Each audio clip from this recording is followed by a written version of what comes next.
Oke, halo semuanya. Bismillahirrahmanirrahim. Assalamualaikum warahmatullahi wabarakatuh.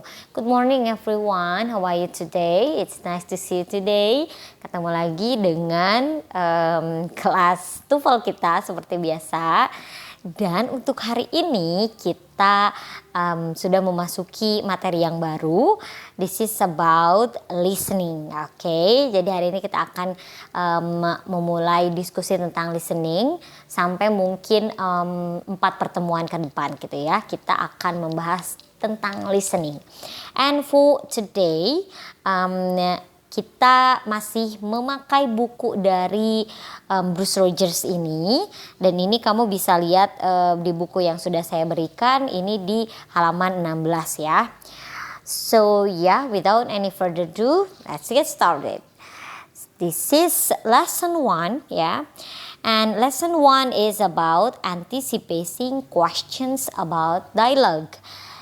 Jadi, menurut Bruce Rogers, di listening ini, the first thing that you need to do adalah kamu harus bisa mengantisipasi jenis pertanyaannya tuh akan seperti apa dan bagaimana gitu. Terus gimana, Miss, cara untuk mengantisipasi ini tuh pertanyaannya tentang apa dan bagaimana adalah kamu harus bisa mengetahui jenis pertanyaannya itu dari pilihan-pilihan jawabannya atau dari ABCD-nya gitu ya. Di sini misalnya nih, before she leaves, di situ ada pilihan ABCD ya. Yang A, before she leaves her dormitory. Yang B, during chemistry class. Yang C nih, after the lab period. Yang D-nya, while she is eating lunch. Nah, even quick glance will tell you that the dialogue must be about student's schedule and the question akan diawali dengan when gitu. Jadi pertanyaannya adalah ya pasti akan menanyakan tentang kapan gitu, karena di pilihan-pilihan ini tuh secara umumnya adalah tentang schedule gitu ya. Timing gitu. Jadi pertanyaannya adalah akan menanyakan tentang when gitu. Nah, itu cara untuk mengantisipasi pertanyaannya. Kenapa kita harus bisa mengantisipasi pertanyaan? Karena dengan kita bisa mengantisipasi pertanyaan, itu akan sedikitnya membantu kita supaya lebih berkonsentrasi gitu. Jadi nggak kalang kabut, nggak panik. Ini tuh akan apa ya jawabannya? Ini tuh akan apa ya pertanyaannya gitu. Nah, jadi dengan antisipasi pertanyaan, dengan kamu melihat pilihan A, B, C, D-nya, itu akan membantu kamu gitu. Nah, di sini juga Bruce Rogers bilang katanya between each dialogue in part A ini ada 12 second pause. Nah, selama di pause itu kamu bisa melakukan yang pertama, answer the question you have just heard as quickly as you can. Oke, dan yang kedua adalah preview the choice from the next item. Nah, itu hal-hal yang bisa dilakukan. Ada sedikit triknya ketika melakukan listening ini atau ketika mengerjakan listening adalah you have to focus to the second person.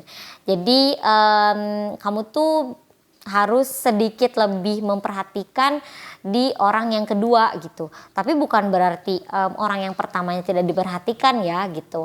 Namun orang kedua tuh itu adalah biasanya keywordnya atau biasanya yang ditanyakan oleh pertanyaan di listening itu adalah orang yang pertama gitu. Orang yang kedua. Jadi kamu harus mengusahakan, kamu harus mengerti apa yang mereka sedang bicarakan gitu ya. Utamanya adalah kamu harus bisa menganalisis jawaban atau garis besar kesimpulan dari second speaker gitu. Oke? Nah, itu cara pertama ketika kamu sedang mengerjakan listening ini.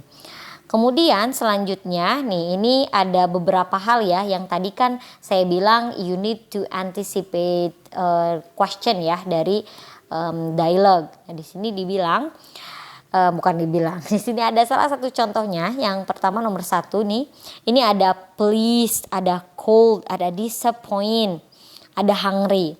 Nah, ini ada audionya gitu ya.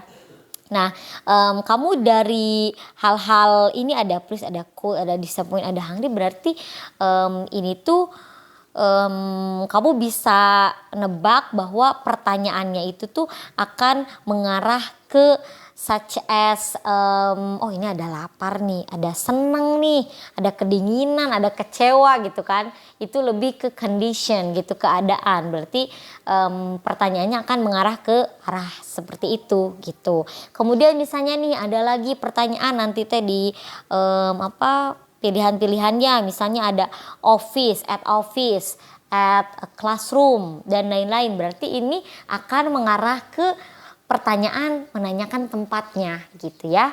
Jadi biasakan kamu bisa antisipasi pertanyaan dengan pilihan-pilihan yang ada gitu dari pilihan ABCD-nya gitu ya. Oke, nah itu untuk yang pertama ya. Dan saya yakin sih sebetulnya di listening ini kamu tidak terlalu menemukan kesulitan yang berarti ya. Karena listening ini kamu pun sudah sangat sering sekali berinteraksi dengan bahasa Inggris ini. I mean berinteraksinya bisa ya misalnya kamu listening music ataupun dengan watching movie dan lain sebagainya. Itu sangat-sangat membantu membiasakan diri kamu mendengar atau berinteraksi dengan bahasa tersebut. Karena sebetulnya ketika kita belajar bahasa asing atau mendengar bahasa asing, kamu tidak terbiasa mendengarnya, ya akan mindset kamu ataupun otak kamu tuh akan menangkapnya ini sulit dipahami gitu, karena ya asing gitu bahasanya. Seperti misalnya kalau kamu nonton drakor ya, kayaknya makin sini kita jadi makin paham tuh struktur kalimat dari drakor itu sendiri, atau ngerti tuh dia lagi ngomongin apa gitu ya. Even Korea itu bukan Korean language itu bukan bahasa ibu kita gitu. Nah, karena apa? Karena kita sering dengar gitu bahasanya. Begitupun dengan listening ini gitu ya. Jadi saya yakin kok di listening ini dari hasil pretest kemarin pun lebih banyak didominasi listeningnya bagus-bagus gitu. Oke ya, kita lanjut ke yang kedua ini. Lesson yang kedua adalah dialogues with sound confusion. Nah ini ada problem yang biasanya tuh cukup mengecoh di listening ini, yaitu dengan dialogue with sounds confusion. Jadi yang suaranya tuh mirip ya, sound confusion. Misalnya nih ya, kita langsung ke contohnya. Di sini kamu tuh akan dengar nih di audio misalnya, I've never had this type of fruit before. I don't even know what to do with it. Kemudian ada lagi, you just have to peel it and eat it. Nah, kemudian lalu pertanyaannya, what does the woman mean? Nah, gitu kan. What does the woman mean pertanyaannya. Kemudian nanti kamu akan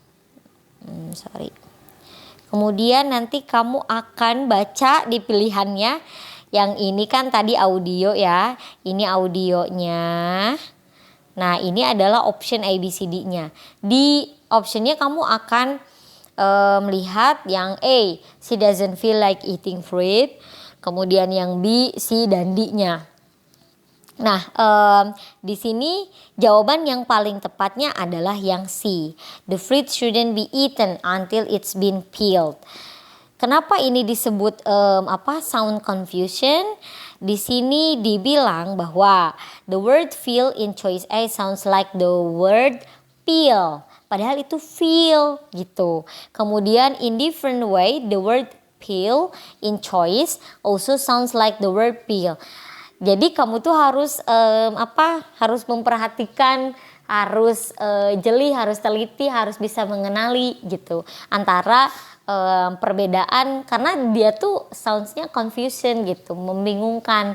Dia tuh sama-sama seperti feel kan, berarti dia akan tapi kalau peel beda lagi ya, feel. Nah itu tuh yang membingungkan gitu, suara-suara yang confusion. Jadi itu sangat-sangat mengecoh gitu di listening ini. Oke.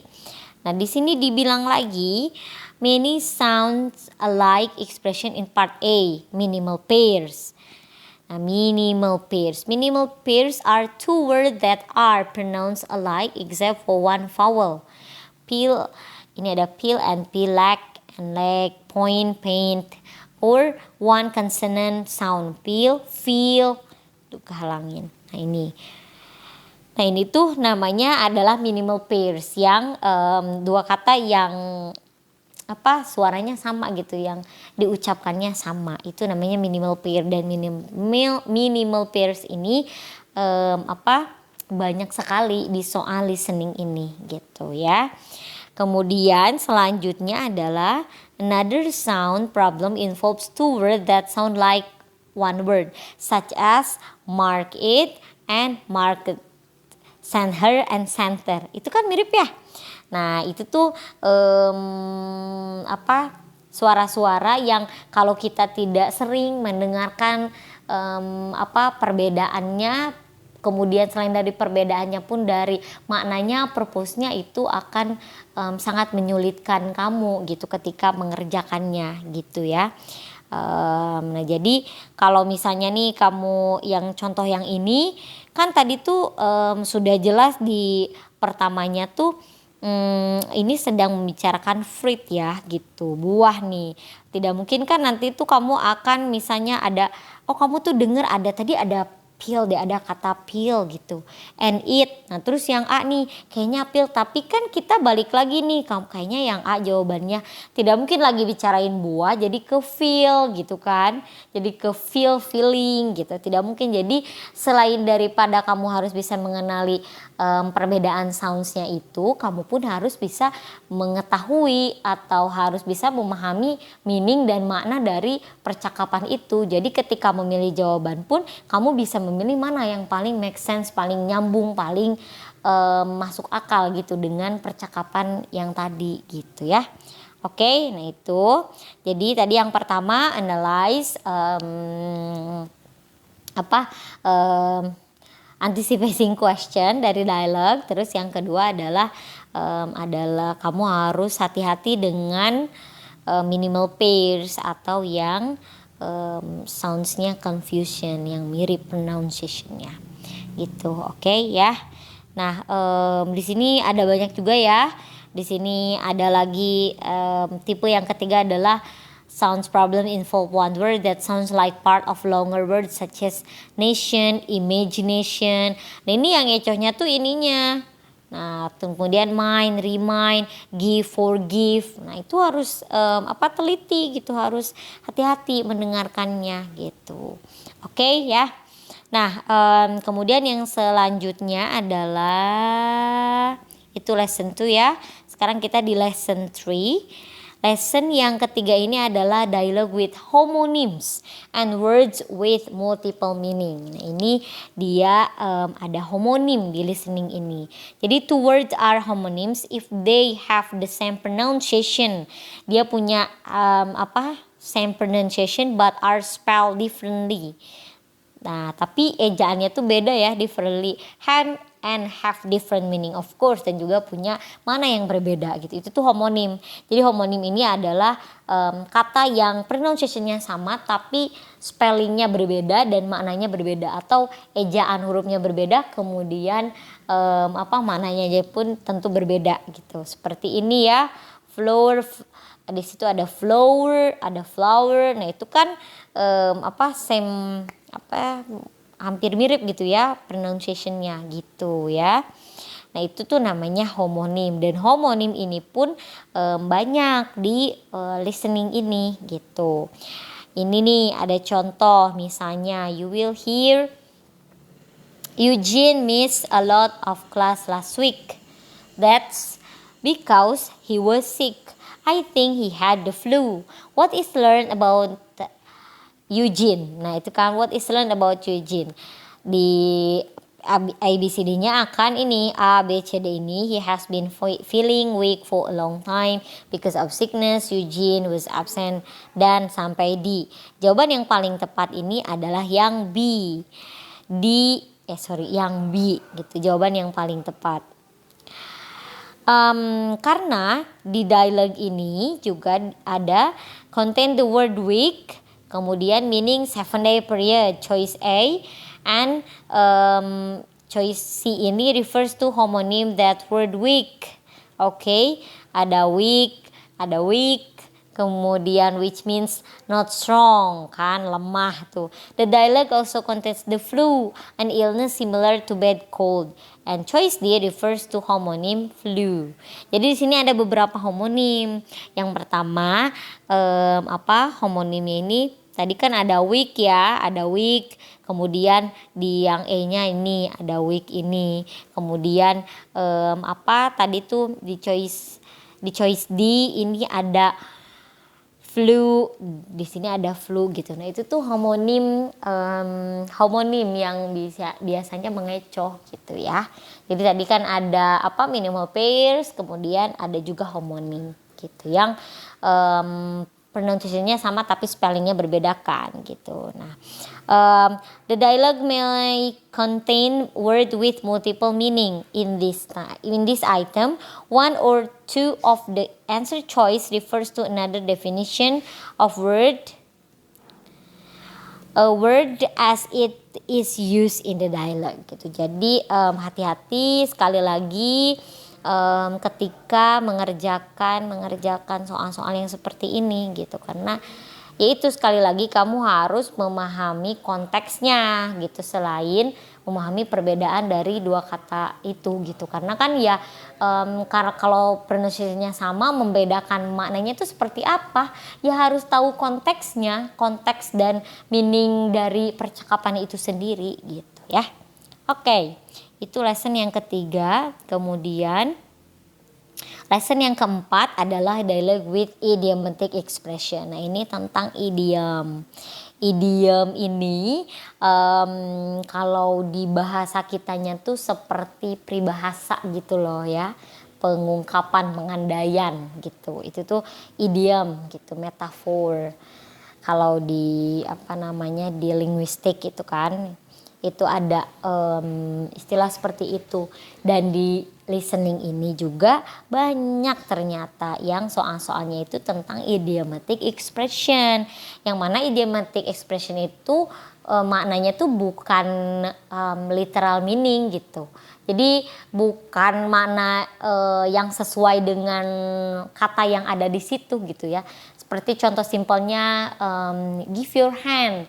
Nah give your hand kan kalau secara literal meaning kita akan memaknainya give, berikan, your hand ya berikan tangan gitu. Namun kalau secara idiomatik kan give your hand itu adalah menolong gitu. Give your hand, tolong gitu. Itu namanya idiomatic expression. Ketika memaknai idiomatic expression itu bukan dimaknai kata per kata gitu, tapi itu tuh pengandaian kan di situ ya. Jadi kamu pun harus tahu loh idiom-idiom yang ada di bahasa Inggris itu sendiri gitu. Oke. Di sini contohnya nih ya.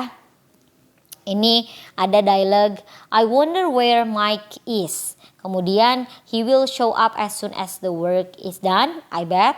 What does the man say about Mike? Kemudian nanti di sini ada jawabannya dan yang paling tepat adalah yang A.